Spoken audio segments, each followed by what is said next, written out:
everybody. We're on page 120 in your book. It's the 2-6 key concept. We're talking finding slope. That's the key or the learning target. Find slope in proportional relationships. So, taking a look, if you look at the top of the key concept page, slope is the measure of the steepness of a line. Okay, and it's a ratio between what is called the rise, or how far the vertical distance is, divided by the run, which is your horizontal distance. The way we do that, we take and we just subtract the y values on the top, x values on the bottom. That creates our ratio. Okay? So, taking a look down here, number one says, what is slope? Folks, we just read it up there. Slope is the steepness of a line. It is a ratio of y minus y, x minus x. Okay? Now, a lot of times you'll see the letter M represent slope. Ask Mr. Fricky why. He knows everything. Okay? Slope is the steepness of a line. It's how fast it goes up or how fast it goes down. Okay?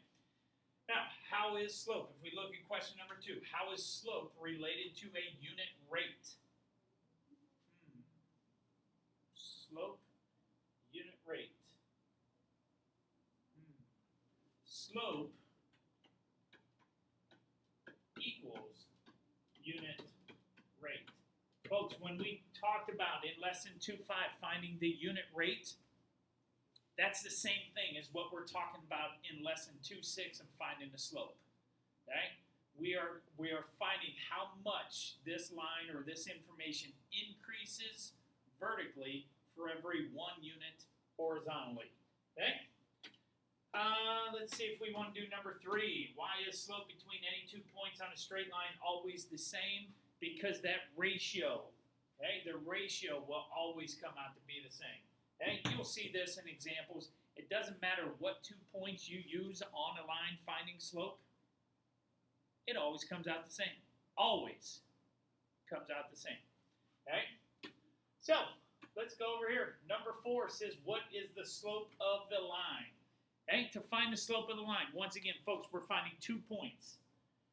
In a proportional relationship, we will always suggest, if you can, use the point 0, 0.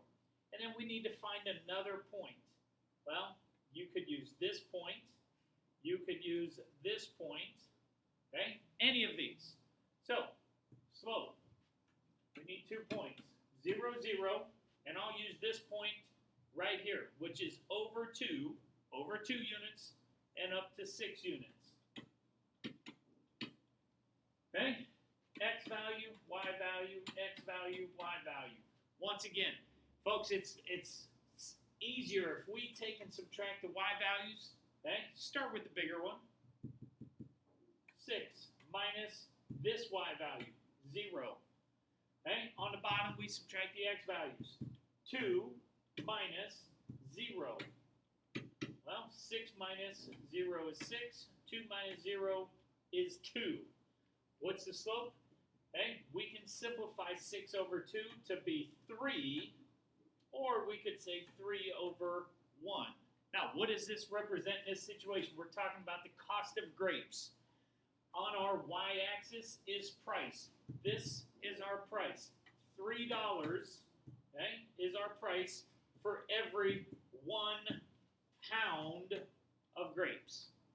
That's all slope is telling us, is our rate of increase or rate of decrease. It's $3 per pound. For every 1 pound I buy, I spend $3 more. Okay, moving on down to number 5. Looks like it says find the slope. Now, this is a scale of a model airplane is shown. Model airplanes, centimeters on our x-axis, feet on our y-axis. Find the slope. So let's use the 2 points they gave to us just because. Now, I would suggest, again, if you can use the origin, use it, but let's use these. I'm just labeling X and Y so that I know first number is X value, second number is Y value. Subtract Y values on the top. Start with the bigger one. Let's go 10 minus 5. On the bottom, we have to subtract 6 minus 3. Well, 10 minus 5 is 5. 6 minus 3 is 3. Our slope is 5 over 3. Okay? Letter B. What does the slope mean in this problem? Now, remember, 5 is your y value, 3 is your x value. This represents feet. This, on the x-axis, represents centimeters. So what does this represent in our scale of a model airplane? For every 5 feet on the real plane represents 3 centimeters on this scale model. Or we could say for every 3 centimeters on the scale model represents 5 feet on the plane. Bam! Anything you want to add to that, Mr. Fricke? I think you did a great job. Now, I called you out earlier, Mr. Fricke. Mr. Fricke just showed up into the house. Here we go. Up here, I said a lot of times, we'll talk about the y minus y, x minus x, and they use the letter m to represent slope. And I said, why they use the letter m. You want to tell them? Why you use m? Yeah. Well, guys, in slope-intercept form, that's y equals mx plus b, and this guy gives you everything. You got 4 variables there, guys. They all mean something. X and y are your input, your output values. M is slope, and B is the y-intercept. That's enough. Okay, here we go. That's Shut it down. 120. Shut it down. Concept page 26. See you on the additional practice. Peace.